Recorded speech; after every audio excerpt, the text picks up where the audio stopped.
Seguimos hablando en nuestra serie de cómo enfrentar la problemática cotidiana.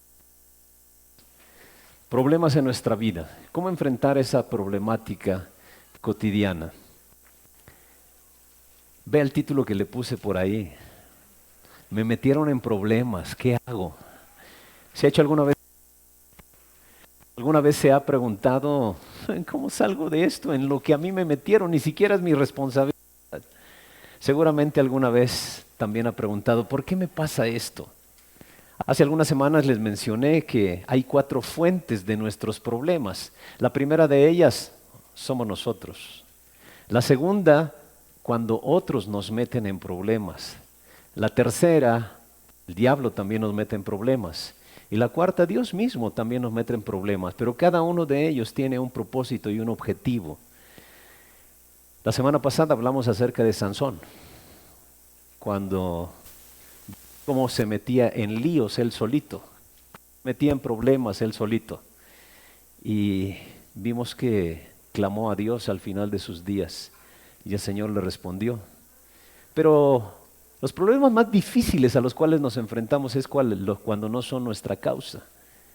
Y vivimos tiempos difíciles, pero Dios quiere utilizarlos para nuestro crecimiento. Hace algunas semanas, Anita por ahí nos compartía su testimonio de salud, de sanidad. Hay enfermedades que vienen a nuestra vida y no sabemos por qué. Y a veces nos cuestionamos eso. ¿Por qué? Pero hay ocasiones en que Dios no nos va a responder un por qué, pero Él sí nos va a responder un para qué. Y Anita, ¿quieres compartir con nosotros? Vamos a escuchar un poco el testimonio de Anita, de lo que Dios ha hecho en su vida respecto de su salud.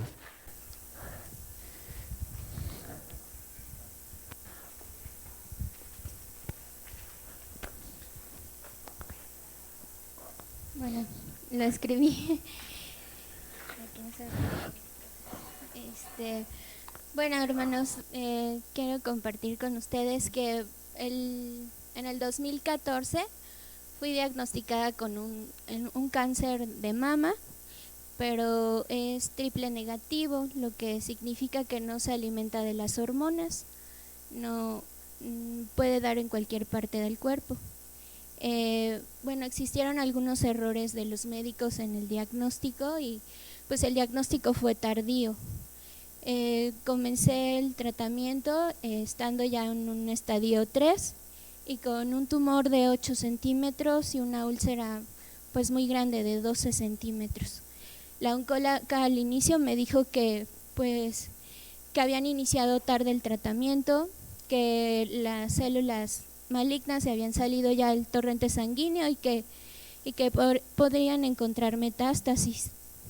Me hicieron muchos estudios completos, pero para la doctora no era claro porque los estudios de laboratorio indicaban que había metástasis en mi hígado, pero las tomografías no salía nada. Para eso empecé con una serie de quimioterapias, fueron 12 quimioterapias y cuando el tratamiento de las demás eran de 6 y 9, a mí se me hacían demasiadas, 12 quimioterapias. Pero en la primera de las quimioterapias el dolor que yo sentía se había quitado por completo y el tumor comenzó a disminuir, tanto que me atendió la jefa de oncología quirúrgica ahí en el hospital 20 de noviembre y ella pues documentó mi caso, incluso me pidió permiso para tomar fotografías porque la reacción era inmediata.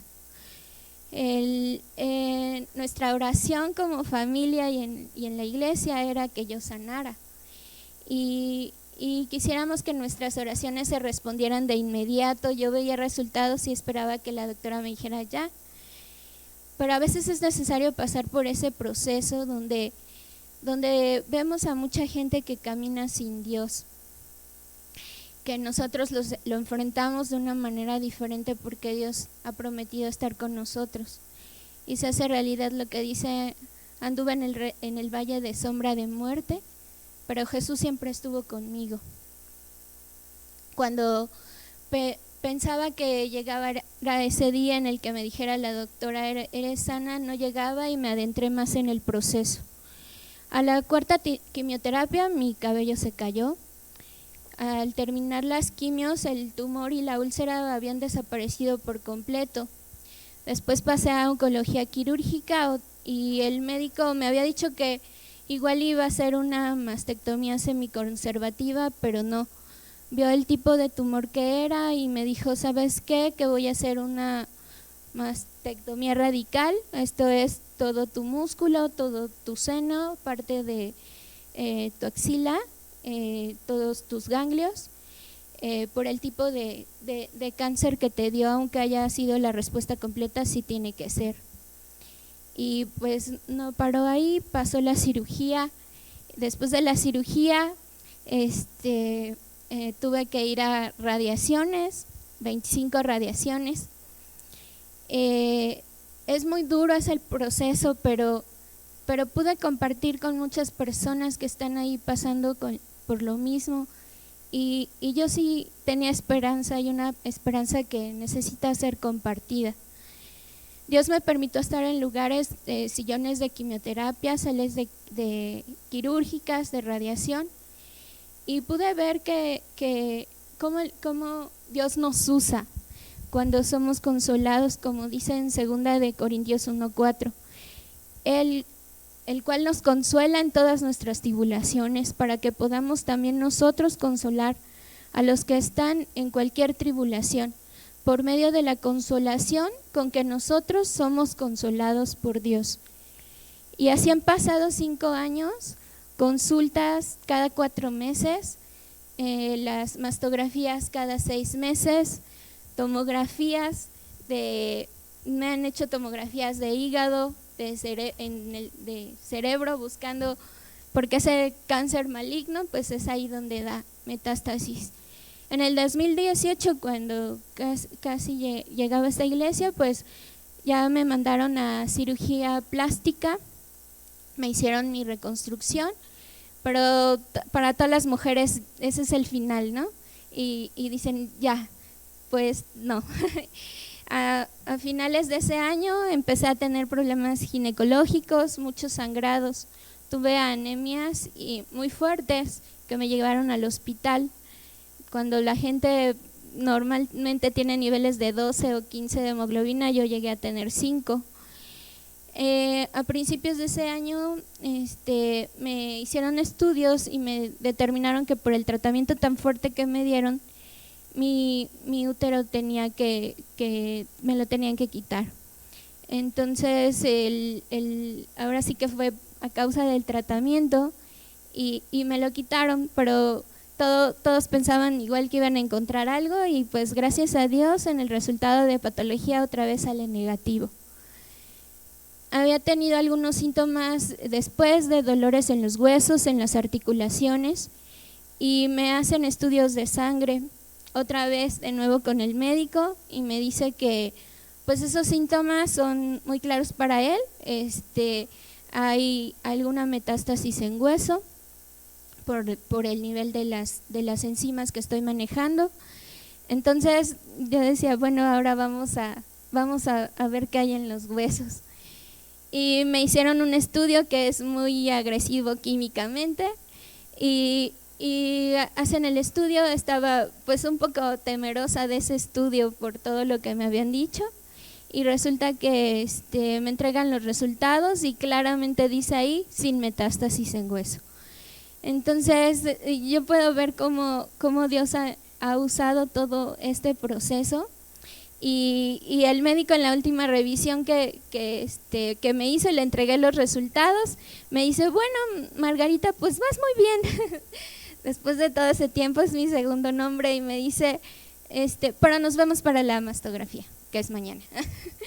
Entonces el primer médico que atendió mi caso me dijo, ¿sabes qué? El cáncer no se cura, solamente lo que hacemos es tenerlo controlado para que ustedes tengan una calidad de vida mejor. Y yo puedo ver que después de estos 5 años inmersa en salas de hospital, cómo Dios permite que entremos a eso, a hacer luz, a hacer sal, a llevar esperanza a llorar con los que lloran. Cuando llegué a esta iglesia empezamos el tema de una vida con propósito y pude ver cómo todo este proceso ha tenido un propósito y he sido usada como instrumento en sus manos. Leía Isaías 45:2 y retumbó mucho en mi mente porque así yo me sentía. Decía: marcharé al frente de ti y allanaré las montañas, haré pedazos las puertas de bronce y cortaré los cerrojos de hierro. Te daré los tesoros de las tinieblas y las riquezas guardadas en los lugares secretos, para que sepas que yo soy el Señor, el Dios de Israel, que te llama por tu nombre. Y así es como se siente, ver montañas, puertas con cerrojos de hierro, pero también obtenemos tesoros en las tinieblas y en los lugares secretos. Y ahora veo que lo que es pérdida ha sido ganancia, porque recibiremos solo de Dios el bien y el mal no lo recibiremos. No sé qué más venga y los propósitos de Dios en mi vida, pero ahora puedo decir como Job: yo conozco que todo lo puedes y que no hay pensamiento que se esconda de ti. ¿Quién es el que obscurece el consejo sin entendimiento?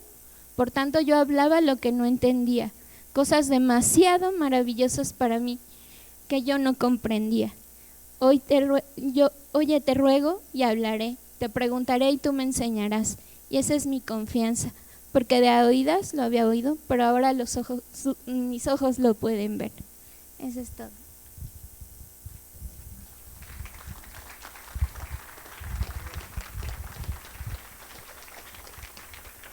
Seguramente en algún momento de este proceso, como todo lo hacemos, preguntaste: ¿y por qué a mí? Seguramente. ¿Por qué a mí? Y esa es una de las preguntas que todos hacemos. ¿Por qué me pasa esto a mí? Y como ahorita comentaba Anita, vamos a ver en la escritura, porque Dios tiene planes y propósitos. Planes de bien y no de mal, para darnos un futuro y una esperanza. Y podríamos decir, esto apenas empieza. Este futuro grande, este futuro de bien que Dios ha prometido, empieza. Y vamos a orar, Anita, para que Dios te use a través de todo lo que Él ha hecho en ti. ¿Me acompaña a orar? ¿Se puede poner de pie? Vamos a orar por Anita y ore para que pues todos los exámenes que vengan de aquí en adelante salga bien, pero por sobre todas las cosas que Dios la use para ser un canal de bendición a muchos. Oramos.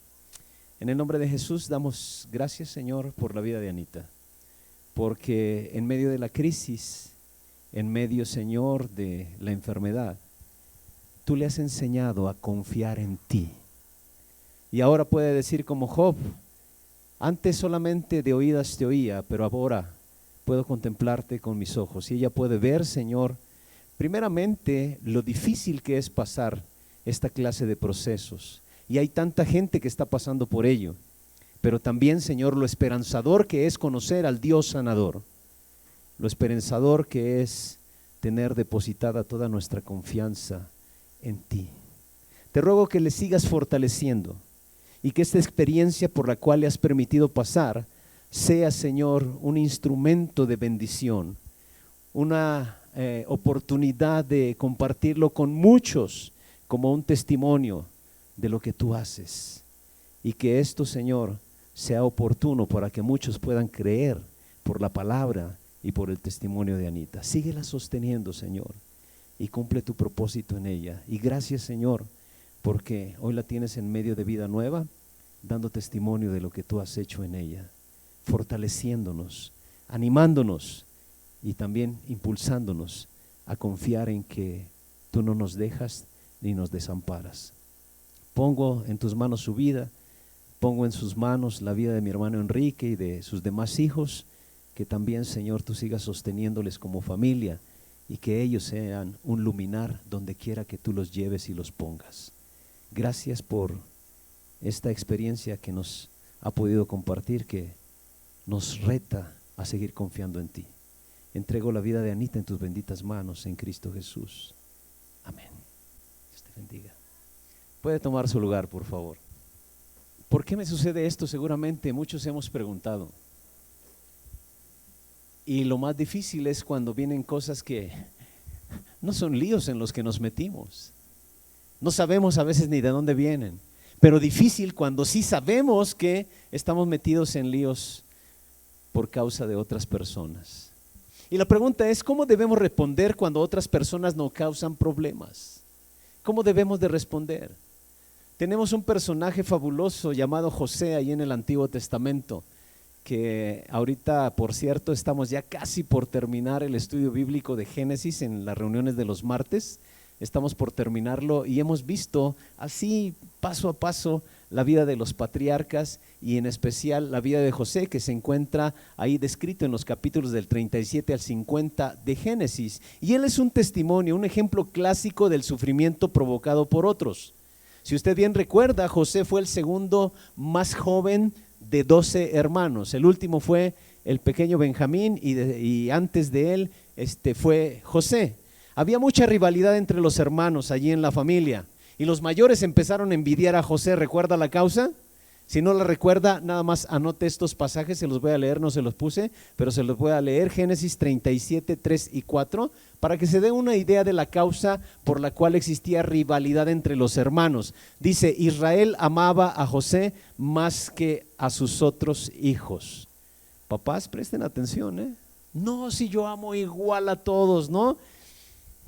A veces se nota, a veces todos los demás lo notan, menos usted. Pero sucede, y esto ya causa problemas en la familia, y causó rivalidad entre José y sus hermanos, e Israel amaba a José más que a otros hijos, porque lo había tenido en su vejez. Por eso mandó que le confeccionaran una túnica muy elegante, y viendo sus hermanos que su padre amaba más a José que a ellos, comenzaron a odiarlo, y ni siquiera le hablaban, ni siquiera lo saludaban.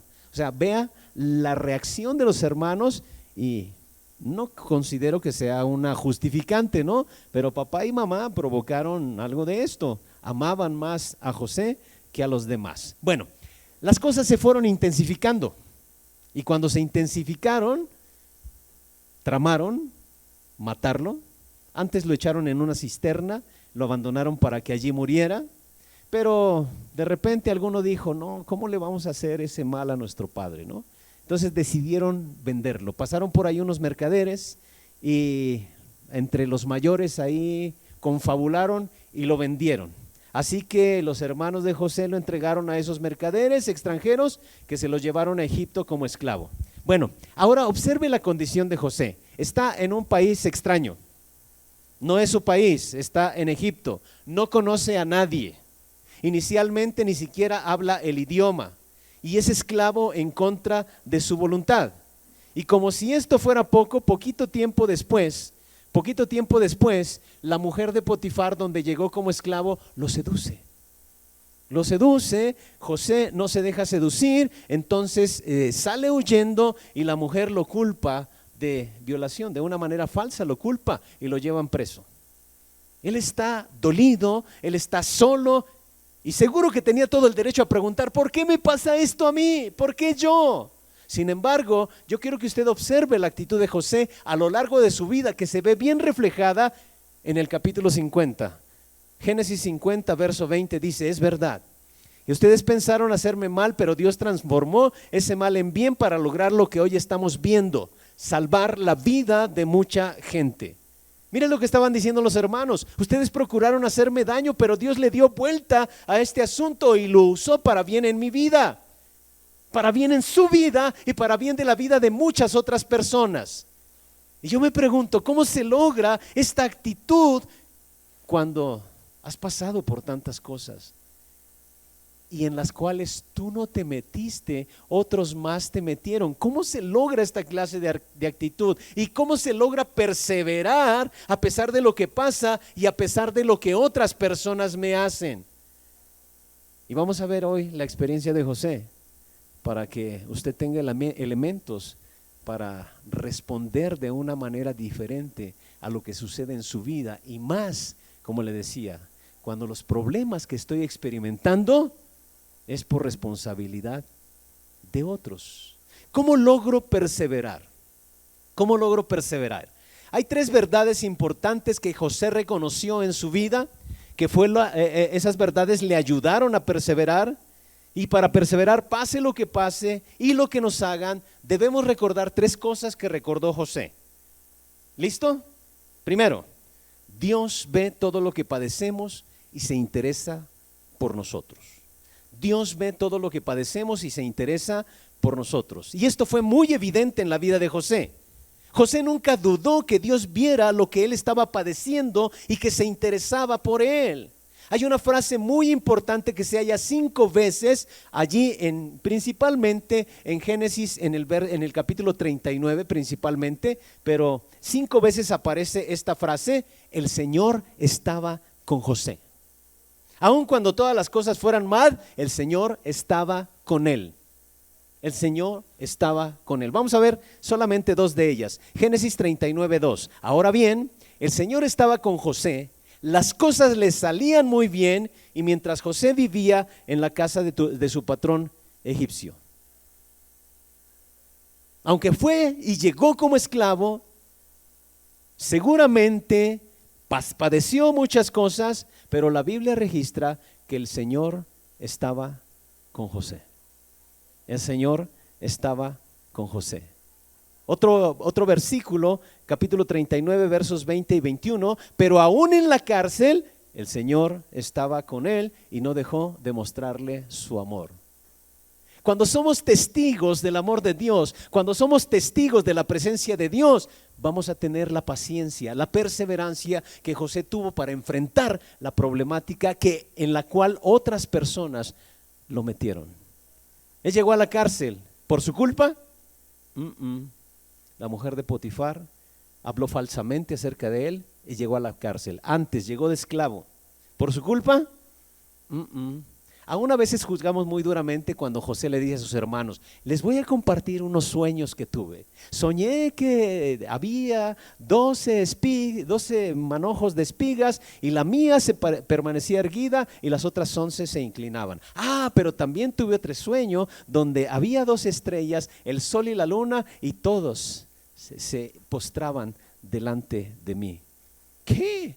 Y algunos lo catalogamos duramente. Qué vanidoso, ¿no? Qué presumido. Pero la realidad eran sueños y era verdad. Era verdad. Y seguramente él, como un jovencito, no pasaba todavía a los 17 años cuando les contó los sueños. A los 17 años es cuando lo venden como esclavo, pero era un jovencito y él simplemente estaba compartiendo lo que él estaba experimentando en su caminar con Dios, porque seguramente fue Dios el que le mostró en esos sueños cuál era el futuro que él iba a enfrentar. Y la Biblia registra que el Señor estaba con José. Esto es, Dios ve lo que él estaba padeciendo. Y José estaba seguro que él estaba en la mano de Dios. Dios se interesa por José y usted debe de recordar eso. Tal vez usted esté padeciendo por causa de otros, pero Dios lo ha visto. Incluso a veces nos preguntamos: ¿y dónde está Dios en medio de todo esto? Y la respuesta, si vamos a la Biblia, donde siempre ha estado. Él está en el trono, pero también Él está allí a su lado. Él ha visto su sufrimiento y ha padecido juntamente con usted. Él estuvo con Anita durante todo este proceso y va a estar para siempre. Allí siempre ha estado. Esa es nuestra pregunta. ¿Dónde estás? Recuerda a Marta y a María cuando le envían a que traigan a Jesús porque su hermano está muy enfermo. Cuando Jesús va llegando, ya Lázaro había muerto, habían pasado 3 días y había muerto, y se encuentra primero a Marta, le dice: si hubieras estado aquí mi hermano no habría muerto. Luego se encuentra a María y lo mismo: si hubieras estado aquí mi hermano no habría muerto. Si yo transformara esas afirmaciones en preguntas, yo diría la siguiente pregunta: ¿dónde estabas, Jesús, cuando más te necesitamos? A veces pensamos que Él se ha olvidado de nosotros, pero Él se interesa por nosotros. Él ve todo lo que padecemos y por eso registra la Escritura: el Señor estaba con José. ¿Sabe dónde estaba Jesús cuando usted estaba padeciendo? Ahí a su lado. Y en muchas ocasiones Él estaba cargando, Él estaba sosteniendo. si usted quiere perseverar, así como José, incluso cuando otros son los que le han metido en problemas, recuerde, Dios ve todo lo que padecemos y se interesa por nosotros. La segunda cosa que José tuvo conciencia de ello es que Dios le dio libre albedrío a todo mundo. Mire, en la Biblia no encontramos que nosotros somos un títere o un robot que nada más elevamos oraciones a Dios y ya. Él a cada persona le dio libertad, y cuando nosotros optamos por ignorar lo que es correcto, Dios permite que enfrentemos las consecuencias de nuestras decisiones. Con frecuencia, cuando nosotros nos buscamos un problema, culpamos a Dios. Cuando nosotros nos metemos en problemas, culpamos a otro. Pero también a veces indirectamente culpamos a Dios como si fuera la culpa de Él. A Dios se le culpa de muchas cosas que Dios nunca causó. Ha escuchado comentarios: a ver, si Dios es real, ¿por qué sufren los niños del África? ¿Por qué hay tanta delincuencia aquí? ¿Por qué me pasa esto? Hay muchas reacciones de eso. Cuando nosotros, por ejemplo, vemos un accidente grave, una tragedia, un problema o crisis, a veces tratamos de aparentar ser muy espirituales. No culpamos a Dios directamente, pero le digo lo que a veces decimos: una tragedia, era la voluntad de Dios. Murió de una cirrosis hepática, era la voluntad de Dios. ¿Usted cree que sea la voluntad de Dios que muera de una cirrosis hepática? ¿Usted cree que sea la voluntad de Dios que alguien se quede en un viaje drogado? Pero a veces tratamos de vernos muy espirituales y decimos: era la voluntad de Dios, como si Dios se complaciera de los errores y de la tristeza de la gente. La realidad es que mucho de lo que sucede a nuestro alrededor no es su voluntad. Sí, Dios lo permite, pero no es que Él diga que así debe de suceder. Él tiene, si usted observa en la Biblia, una voluntad para cada uno de nosotros, pero también nos ha dado libre albedrío, por lo cual nos permite que tomemos decisiones, nos permite que sucedan cosas como consecuencia de esas decisiones o de nuestras acciones que nosotros tomamos. Cuando decidimos tomar nuestro propio rumbo, nuestra propia dirección, Él dice: adelante. Nos otorga la libertad de escoger mal y traer problemas a nuestras vidas. Pero lo más duro de todo esto, que los demás también tienen libertad de elección. Y libertad de elección para meterse en problemas. Y la gran realidad es que a veces las decisiones de otros nos meten en problemas a nosotros. Vean lo que pasó en la vida de José, capítulo 37, versos 19 y 20 de Génesis. Se dijeron unos a otros: ahí viene ese soñador, ahora sí que le llegó la hora, vamos a matarlo y echarlo en una de estas cisternas y diremos que lo devoró un animal salvaje y a ver en qué terminan sus sueños. ¿De quién fue la decisión?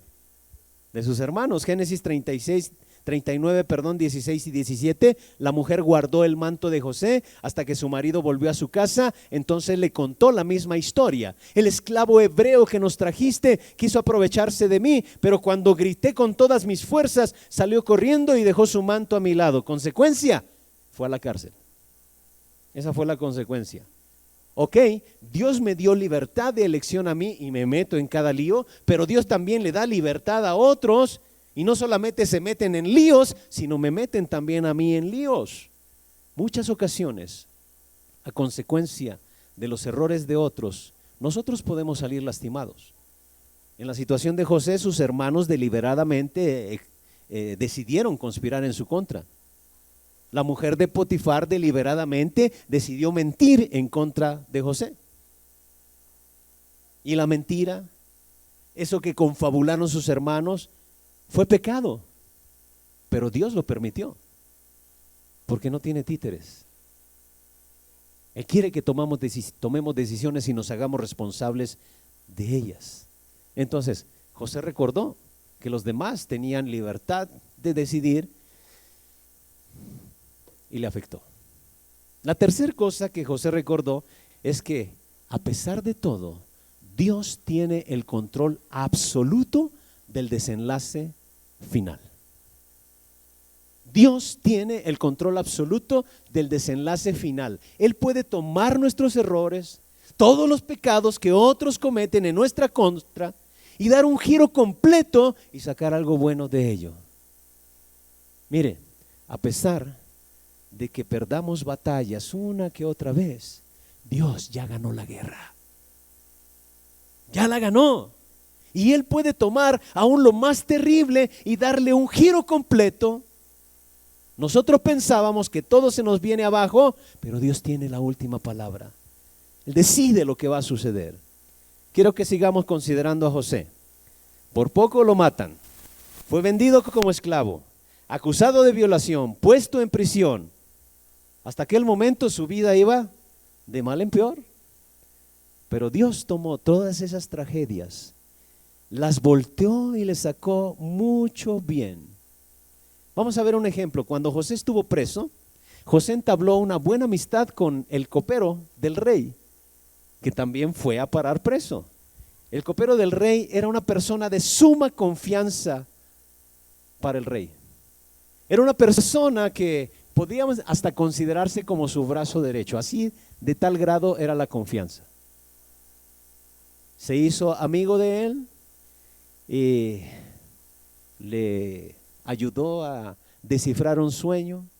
Le dijo que pronto Dios le iba a restituir en su puesto.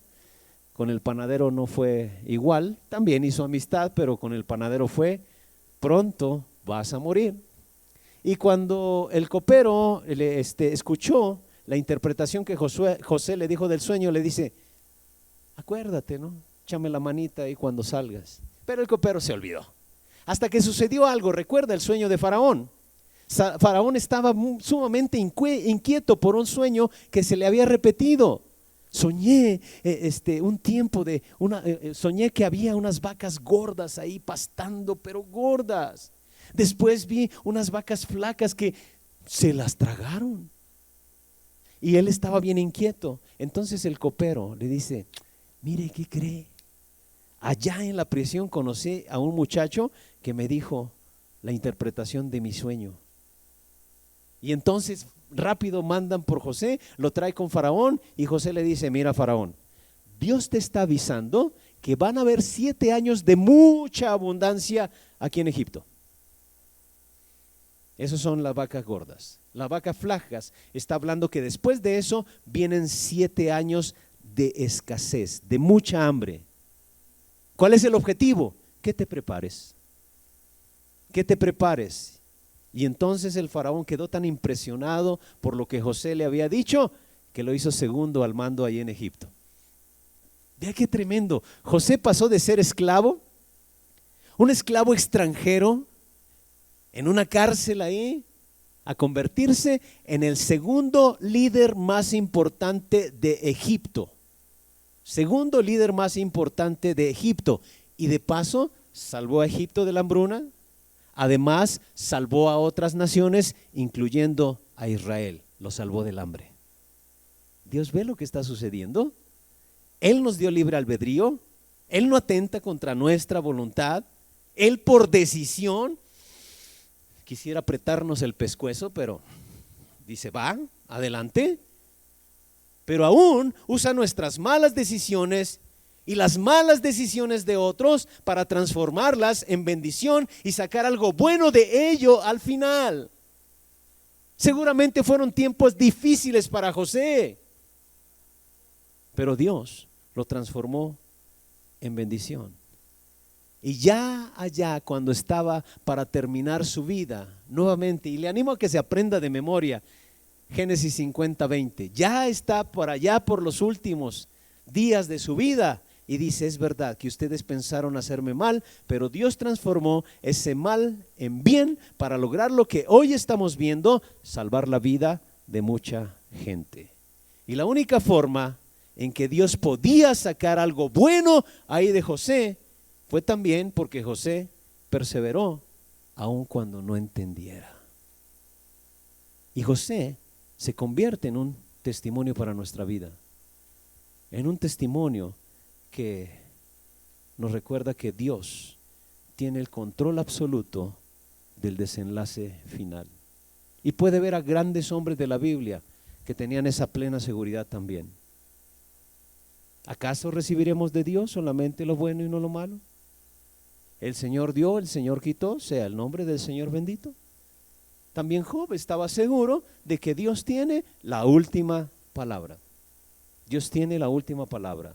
Entonces, le animo a que recuerde esas tres cosas que José tuvo que recordar cuando se encontraba en crisis para poder perseverar. 1, Dios ve todo lo que usted padece y se interesa por usted. 2, Dios le dio a todos libre albedrío y hay muchas cosas que van a pasar en su vida que no son su responsabilidad, pero otros le meten en esa crisis y aún así José siguió confiando. Y la tercera cosa es que Dios, recordó él que Dios tiene el control absoluto del desenlace final.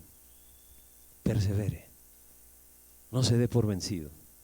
Y ahora, eso es lo que recordó, pero ¿cómo enfrentar los problemas que otros nos causan? Quiero darle 2 ideas que aparecen en la vida de José. La primera de ellas, no caiga en la autocompasión.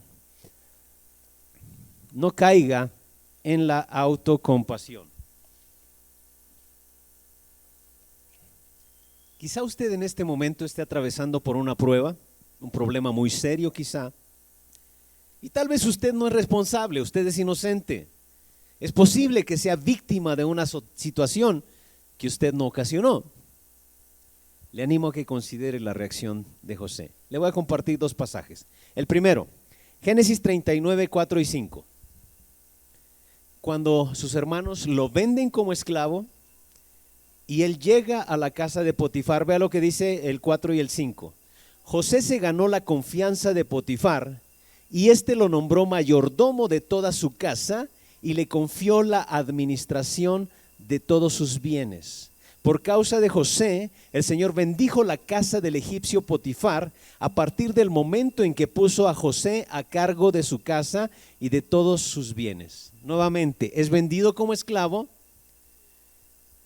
Yo no sé qué actitud hubiera tenido usted, a lo mejor por lo menos depresión, tal vez no rebelde, porque pues ya lo vendieron como esclavo a esa empresa donde usted trabaja. Y pues hay que entrarle, ¿no? Pero si usted observa, dice que José se ganó la confianza de Potifar. Es un esclavo como muchos esclavos que había allí en la época, tal vez maltratado, no lo sabemos muy bien, pero muchos esclavos eran maltratados. Pero José tuvo una actitud impresionante. ¿Cómo fue que él se ganó la confianza de Potifar? Seguramente que trabajando y haciéndolo bien y haciéndolo de excelencia. Y para eso se necesita una gran actitud. Yo conozco gente, colaboro con algunas empresas y conozco gente que tienen un jefe, pero de lo peor, y se ponen rebeldes. Es que ya no lo aguanto y es que ¿qué debo hacer? Y yo no sé por qué me pasa esto a mí si yo soy tan buena persona. A veces me dan ganas de decir, te conozco también, ¿no? Pero José, en vez de autocompadecerse, en vez de autoflagelarse, se puso a trabajar. Se puso a trabajar. Hace poquito una chica me hacía una pregunta, ay, ¿cómo le hago? Yo doy los resultados, pero mi jefe me dice, ella es una supervisora, dice, me dice mi jefe, es que tienes que ser dura con la gente. Dice, y yo no soy así, y yo le estoy dando resultados, y él me está duro y dale con eso. ¿Qué hago? Y le digo sencillo, conviértete en la mejor supervisora, en la mejor de todos. Y cuando te diga, es que tú nomás muéstrale los resultados y dile, tal vez podríamos hacerlo mejor. Tal vez, ponte a trabajar mejor, ponte a trabajar más todavía.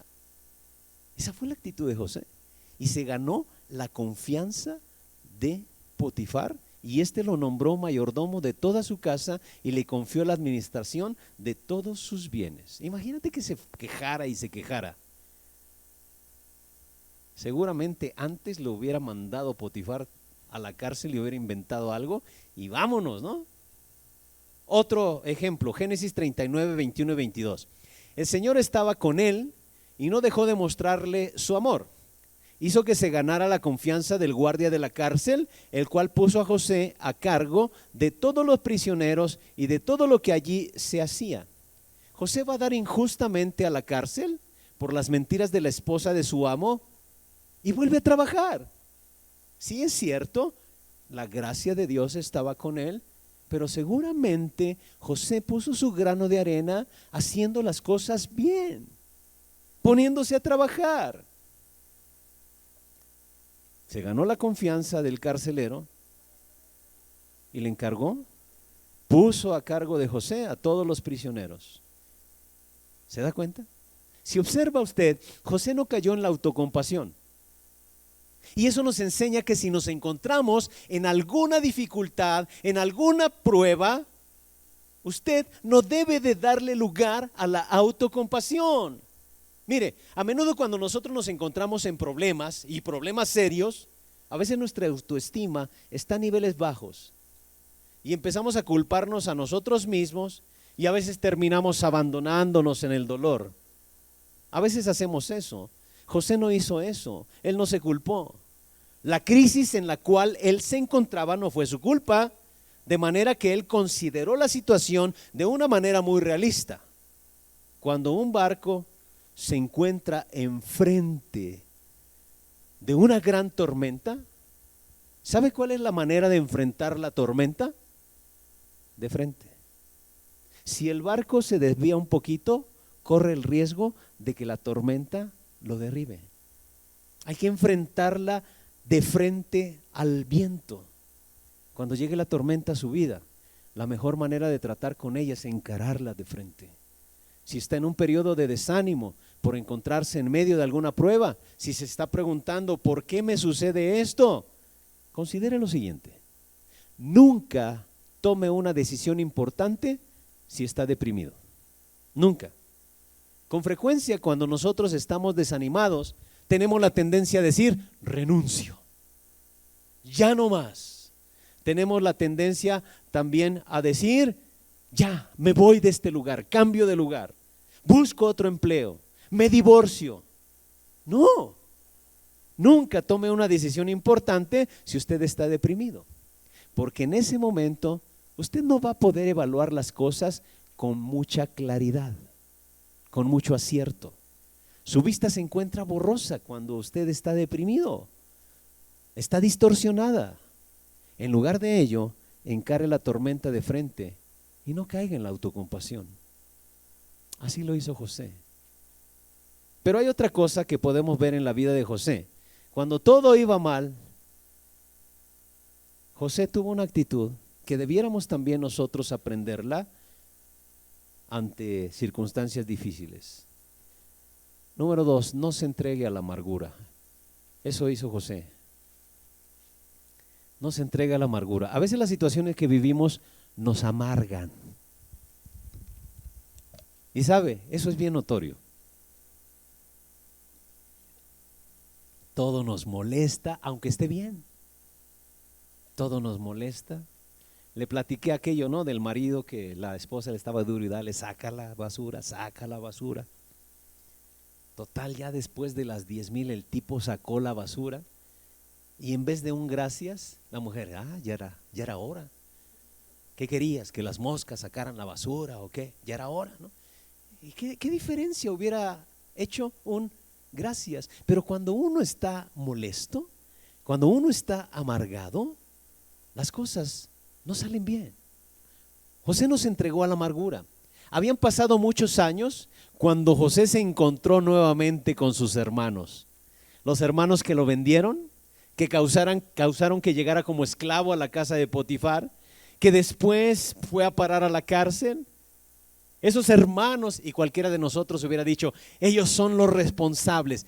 ¿Qué hubiera usted hecho si ahora usted está en la posición de segundo de Faraón y se encuentra a los que le hicieron daño? Eso que pensó. Es la reacción natural de muchos. Se los encuentra después de muchos años y sí sabe por qué llegaron a Egipto, ¿no? Porque había hambre y entonces van en busca de alimentos. Al entrar a la presencia de José, inclinándose ante el segundo en mando allí en Egipto. Ellos no se dieron cuenta que era su hermano menor José. Y después José procuró contarles quién era. ¿Cuál fue la reacción de ellos? Se asustaron. Ahora sí. Yo me imagino que empezaron ahí a dialogar entre ellos. ¿Te acuerdas? Yo te dije que no, pero... Así pasa, ¿no? Pero se espantaron, se asustaron. ¿Y cómo me doy cuenta de eso? Bueno, cuando José les dice allí en el capítulo 45, versos del 3 al 5, yo soy José, les declaró a sus hermanos. ¿Vive todavía mi padre? Pero dice que ellos estaban tan pasmados, estaban tan asustados que no atinaban a contestarle. No obstante, José insistió, acérquense. Cuando ellos se acercaron, José añadió, yo soy José, el hermano de ustedes, a quienes vendieron a Egipto. Y me imagino que en ese momento, cuando dijo a quienes vendieron a Egipto, empezaron a temblar. Pero escuchen las palabras de José, a quienes ustedes vendieron a Egipto. Pero ahora, por favor, no se aflijan más, no se reprochen el haberme vendido, pues en realidad fue Dios quien me mandó delante de ustedes para salvar vidas. José no guardó rencor, José no se entregó a la amargura. Sí, este era el hermano menor al cual años antes trataron de matar y ahora estaban inclinándose ante él. Wow, recuerda el sueño. Ahora estaban inclinándose ante él, pero José los perdonó. José los perdonó. Él sabía que uno no puede vivir con esa carga pesada que se llama amargura. No se puede. No se puede ser un amargado y ser feliz. No se puede. La amargura hace a la gente infeliz. Bueno, ¿y qué se debe de hacer cuando nos tienta la amargura? Porque si llega a tentarnos y va a llegar muy cerca de usted y va a llegar y le va a tentar. ¿Qué debo de hacer? Entréguesela a Dios. Eso fue lo que hizo José. José mantuvo su fe, mantuvo su esperanza en Dios, creyó que las cosas iban a resultar a su favor al final, así que perseveró en su relación con Dios, perseveró en obediencia, perseveró con su vida espiritual. Cuando las cosas andan mal, a menudo rechazamos a la persona que más falta nos hace. ¿Quién es? El Señor. Cuando el problema llega a la vida de uno, es probable que uno empiece a decir, Dios, ¿por qué permitiste que esto me sucediera? Quizá uno se rebela contra Dios como si fuera la culpa de Él. Más bien, deberíamos orar a Él y decirle, Señor, toma esta dificultad. Dios puede tomar situaciones sumamente malas y darles un giro completo. Aunque las personas usen situaciones para destruirle, Dios puede usarlas para edificarle. A Dios le encanta cambiar crucifixiones por resurrecciones. Todo el mundo pensaba que Jesucristo estaba terminado en la cruz. El mismo Satanás pensaba que Jesucristo estaba terminado en la cruz. Sus discípulos pensaban que Jesucristo estaba terminado en la cruz. Pero ese no era el plan del Padre. Y me encanta Colosenses cuando se refiere a la crucifixión y dice, allí fueron exhibidos los principados y las potestades. ¿Recuerda? Se lo he repetido muchas veces. Allí fueron exhibidos los principados y las potestades. ¿Cómo? Si el que estaba desnudo era Jesús, exhibido en lo alto de una cruz, donde alrededor todos los que pasaban veían ese monte y los que estaban exhibidos ahí. Y Pablo dice que ahí fueron exhibidos los principados y las potestades. Claro. ¿Cuál era el plan de Dios para su Hijo? Que muriera por nosotros. ¿Cuál era el plan de Satanás? Lo que Satanás quería para con Jesús, que muriera. Ah, caray. El plan de Dios era que su Hijo muriera para salvarnos. El plan de Satanás era que Jesús muriera. Qué tonto el diablo, ¿no? Por eso, ahí en la cruz fueron exhibidos los principados y las potestades. A Dios le encanta transformar crucifixiones en resurrecciones. No todo terminó ahí. Y la Biblia no solamente nos da respuestas a las razones del sufrimiento, también nos ayuda a ponerlas en práctica. Él nos da consuelo cuando experimentamos sufrimiento, pero nos ayuda a que tomemos algunas acciones prácticas para ello.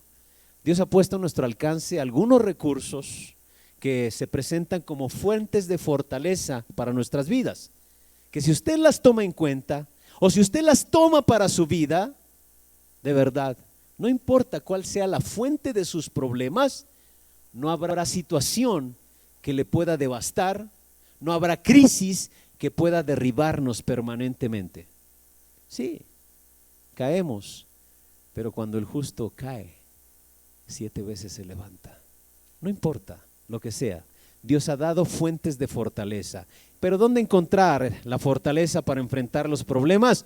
Número 1, confíe en el plan de Dios.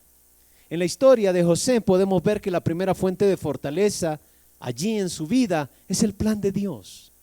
Él confiaba que pasara lo que pasara, todo estaba en control de Dios. Y usted recuerda el pasaje que leímos hace rato, Romanos 8:28, sabemos que Dios dispone todas las cosas para el bien de quienes lo aman, los que han sido llamados de acuerdo con su propósito. Este versículo nos recuerda que no todo lo que sucede es bueno. Hay mucha maldad en el mundo y la voluntad de Dios, a veces muchos no la cumplen. En ocasiones el ser humano no cumple la voluntad de Dios, pero la palabra dice que en la vida del cristiano Dios hace que todas las cosas, aun las malas, obren para bien. Dios no le ha rechazado, Dios tiene cuidado de su vida. Él tomará la situación que usted esté atravesando, aun la más terrible, y la usará para que tenga un buen propósito en su vida. A la larga, Dios hará florecer mayor su gloria.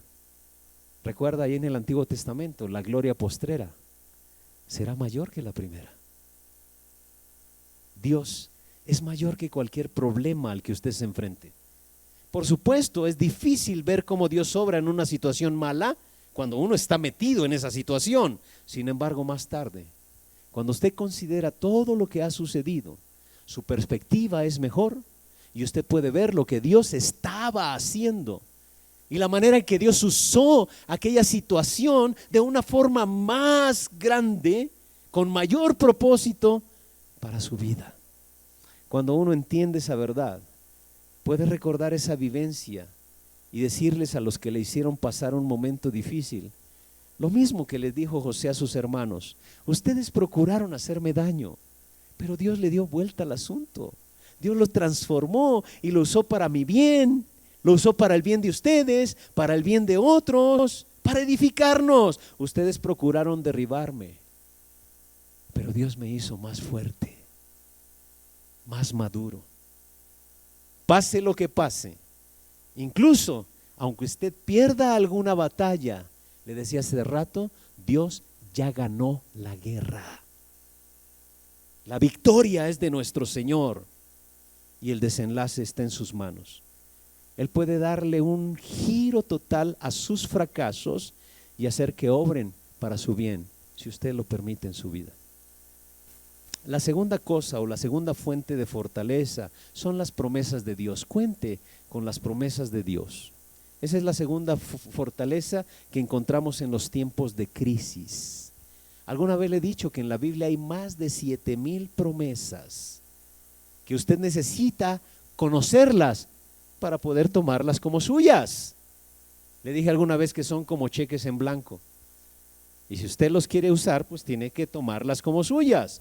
Vea lo que dice Romanos 15:4. De hecho, todo lo que se escribió en el pasado, se escribió para enseñarnos, a fin de que, alentados por la Escritura, perseveremos en mantener nuestra esperanza.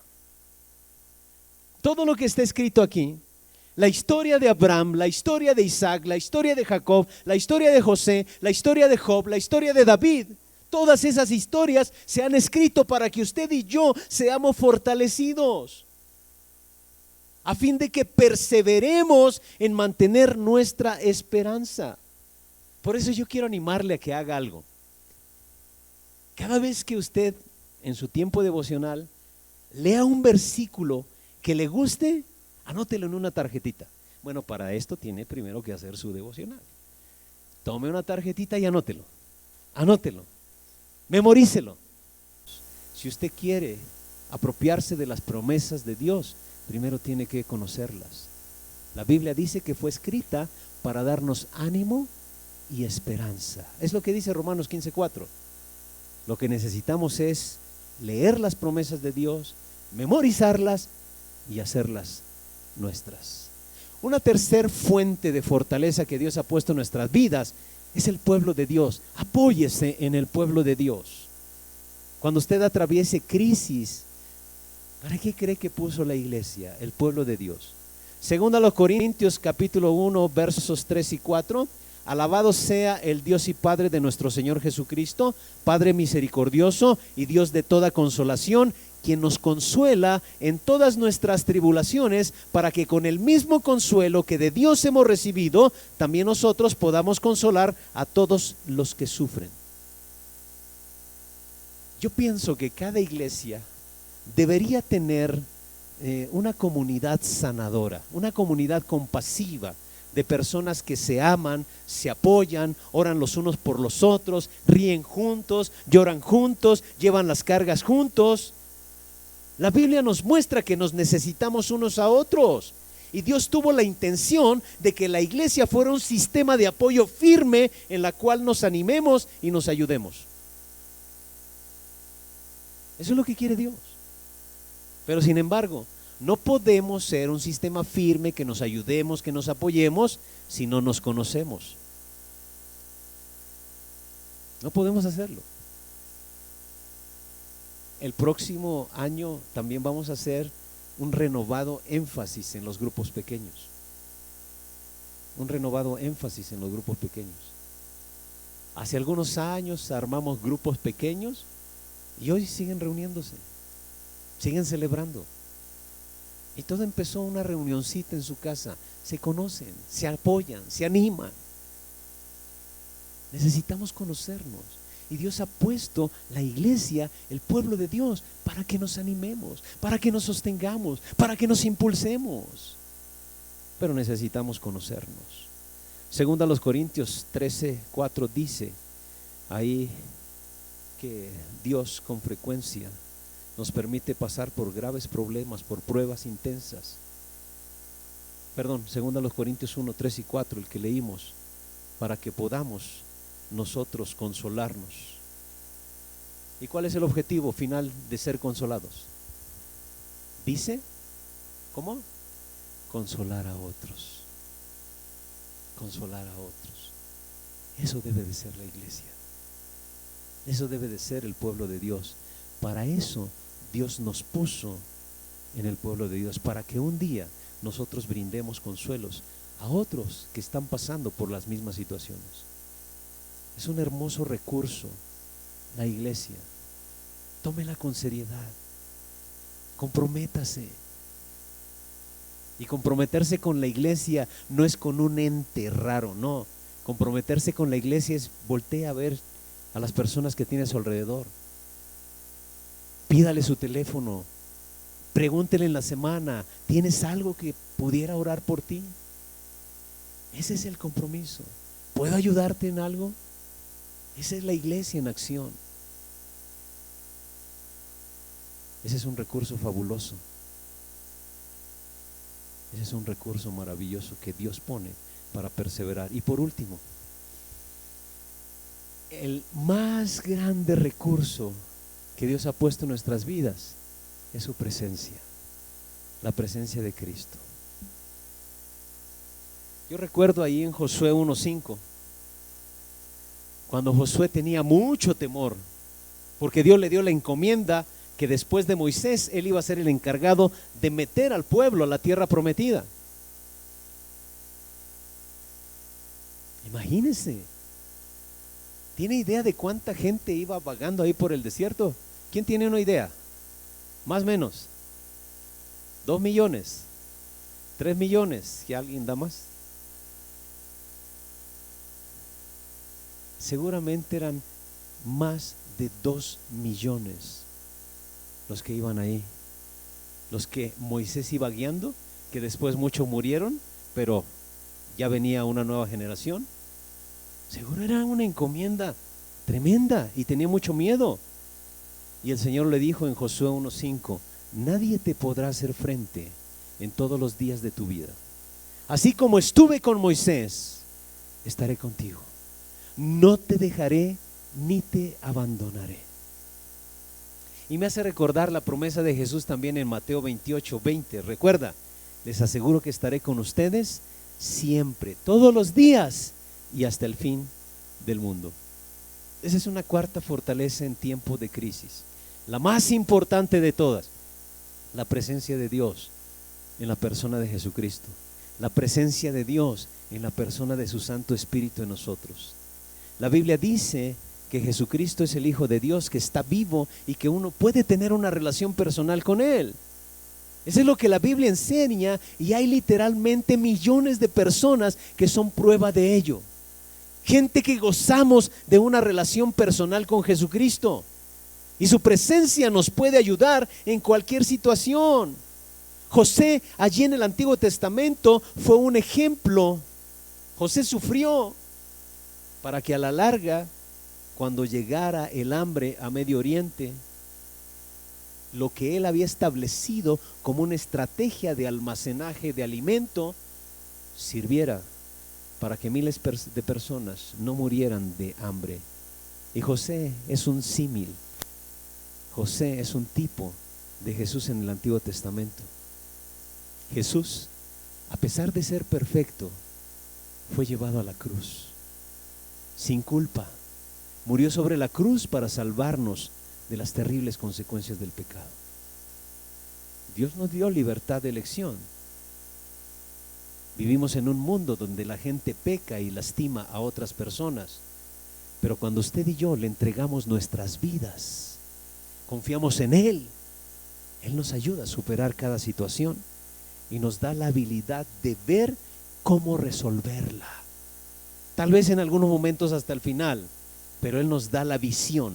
La cruz es el máximo ejemplo de personas procurando hacerle el mal, mientras Dios hace que todo obre para bien. Allí mataron a Jesús, pero eso trajo bendición a la humanidad. Tal vez usted haya sido lastimado, no sé, por algún familiar, por su pareja, por un hermano, por el novio, no lo sé. Si es así, haga lo que hizo José. No se entregue a la autocompasión, no se amargue la vida. En vez de todo, y aunque su vida esté hecha a pedacitos, traiga todos esos pedacitos delante de Jesús, entrégueselos y deje que Él saque algo nuevo, algo refrescante, algo hermoso de esa situación horrible. Quizá piense usted: no es justo, yo no me merezco esto. Y puede ser cierto. O tal vez usted tenga algún familiar que está pasando por tiempos difíciles y usted diga: no es justo lo que le está sucediendo. Yo como respuesta podría decirle: tiene usted razón, tiene usted razón. Suceden muchas cosas injustas en este mundo, y por eso un día, al final de los tiempos, Dios va a llamar a todos a cuentas. A todo el mundo lo va a llamar a cuentas. Habrá un día de juicio cuando todo el dolor que el inocente ha sufrido será remediado y el Señor impartirá justicia. Dios va a pedir cuentas a todos al final de los tiempos. Pero ahora, sin embargo, nuestra responsabilidad es perseverar y ver lo que Dios puede hacer en nuestra vida y a través de nuestra vida, que es edificarnos y edificar a otros, aunque las cosas se pongan muy difíciles. Nadie te podrá hacer frente, le dijo Dios a Josué, todos los días de tu vida. Así como estuve con Moisés, estaré contigo. No te dejaré ni te abandonaré. ¿Y sabe qué? Eso es lo mismo que le dice a usted: no te dejaré ni te abandonaré. Persevera es la palabra que el Señor nos dice en esta tarde. Y le animo a que si se encuentra en una situación en la que esté a lo mejor inclinándose a pensar, ¿por qué me sucede esto? Acuérdese que usted tiene libertad de elección, que Dios le dio también a los demás libertad de elección, pero Él ve todo lo que pasa. El mal le duele al Señor, seguro que le duele, pero ha permitido que otros también tengan la libertad de elegir. Así que en medio de todo eso, busque el plan de Dios. Vea cómo Dios puede darle una transformación a esa situación tan difícil que usted está viviendo y cómo la transforma en bien. Dice, para los que aman a Dios, todas las cosas obran para bien.